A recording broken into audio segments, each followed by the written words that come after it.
Hey guys, it's Ivy. Welcome back to my channel, and today I'm going to be doing my May wrap-up. I read 8 books in the month of May, which is pretty good. My average used to be like 9, so I think I've been reading less, but also I've been reading kind of big books. Let's dive right in. The first book I read is Wilder Girls, and this is by Rory Power. This book comes out in July, and I highly recommend that you all pick it up when it does come out. It's so good. It's about these girls at Raxter, and they're basically stuck in this like quarantine on this island. They can't leave, and they're all sick, and their sicknesses are very strange. Like one of the girls grows a second spine, another girl grows like a third eyelid. Some of them are just really sick and they die. It is super creepy but super freaking good. Like, I love this book. It's one of my favorite books that I have read all year, and it is told in 2 different perspectives between 2 of the girls that are there. One of the girls basically becomes a boat girl, and she starts to learn like secrets about what's going on and what people are hiding from them, and it is just super intense and insane, and it's just so beautifully done, and I really loved it, and I really hope you guys pick this one up. It was so amazing. Also, I read this book in my Florida reading vlog, so if you haven't watched that, I'll leave it linked down below for you guys to watch, where I talk a little bit more about it. But seriously, it is such a stunning novel, and I really hope you guys pick it up. The next book I read is One True Loves by Taylor Jenkins Reid, and this one is also in my Florida reading vlog, and this book is so stunning. I love all things Taylor Jenkins Reid. This book is about a girl named Emma who marries the love of her life, and he ends up missing, and they presume him dead. So she decides she has to move forward with her life. He ends up being linked up with somebody that she's known previously from her past, so she meets up with him and they end up falling in love, and they get engaged. All of a sudden her husband is found, so it's about him coming back and them rekindling what they had, and her having to like decide who she's gonna pick, who her one true love is, and obviously she's changed and he's changed. It's just so beautiful and heartfelt, and just this novel is stunning. Her writing is just, it's incredible, and just the setting of the book is really beautiful as well, and I really recommend this one. I give it 5 out of 5 stars. On audiobook, I reread Daisy Jones and the Six by Taylor Jenkins Reid, and I, of course, love this book. It is so fabulous and so fierce, and if you haven't heard about it, I don't know where you've been, because this book is all the buzz. It is basically inspired by Fleetwood Mac and Stevie Nicks. It's about this 70s rock and roll band and why they came together and how they broke up, and it's just so cool, and the audiobook is so good because it's a full cast narration. But the first time I read it physically, and then I wanted to listen to the audiobook version, which I highly recommend doing both ways because it's an incredible experience. So I gave this 5 out of 5 stars.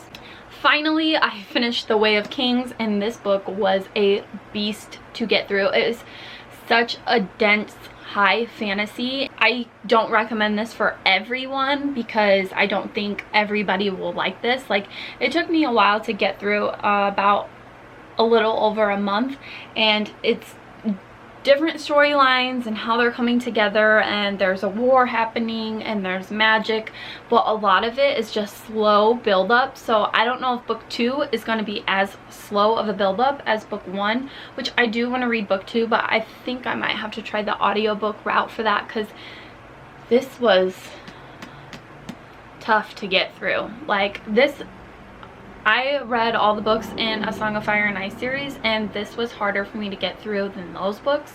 I ended up giving this 3 out of 5 stars. Then I read Sorcery of Thorns by Margaret Rogerson, and this book is about a girl who was abandoned as a baby in front of a library, and so she was raised in the library, and there's grimoires, and the books like have minds of their own, and they can turn into like evil things, and there's demons in here. She ends up seeing a murder happen that she's not supposed to, kind of a murder. She gets there a little bit after the murder, I think. Maybe, I'm not sure. But anyways, it puts her down this dark path, and she ends up linked with this other this guy, he's a warlock or something. His name is Nathaniel, and so basically they're in this like pursuit to rescue the great libraries.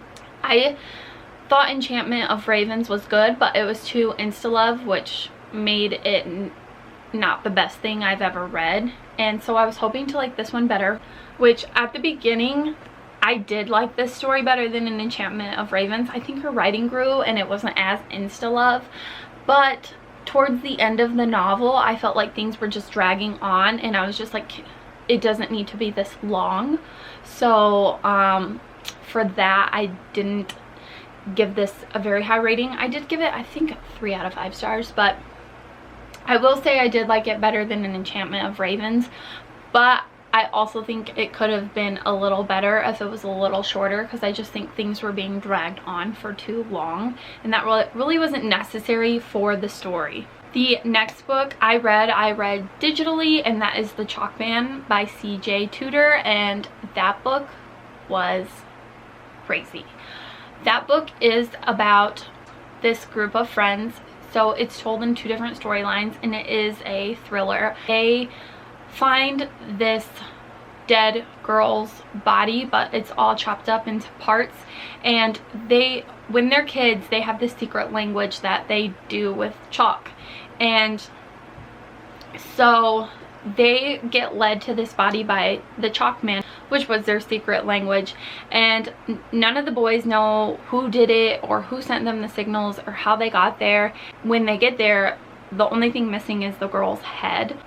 That's like when they're young in the 1980s, and then the other storyline I think is like 2016, and he's an adult, and the friends are starting to come back, and they're saying like they have information about what had happened, and there's just so much that's happening that like will keep you turning the pages, and I loved this book. I could not put it down. Like, I had to finish it when I started it because I was just caught up in the mystery. Like, I had to figure out who murdered this girl, where her head went, like who's drawing these chalkmen, and it was just incredibly insane, and I love this book, and I definitely recommend it for fans of Stephen King and Stranger Things. I totally think if you love those things, then you will love this book, and I gave it 5 out of 5 stars. Next up on audiobook, I read Clockwork Prince by Cassandra Clare, and I was kind of bored. I'm really trying to get back into Cassandra Clare, and because I just really want to give The Dark Artifices a chance, because everybody really seems to love those, but it's been a really difficult read to get through all of these books. Her chapters are so long for me, so I have to go the audiobook route for them, and then it's just this book was hard for me to connect to. I liked Clockwork Angel a lot, and I thought, okay, I'm gonna like the Infernal Devices better than the Mortal Instruments, but book 2 wasn't as good for me. I was bored until like the very end, so I really didn't even read this book. I'm hoping I'll like Clockwork Princess.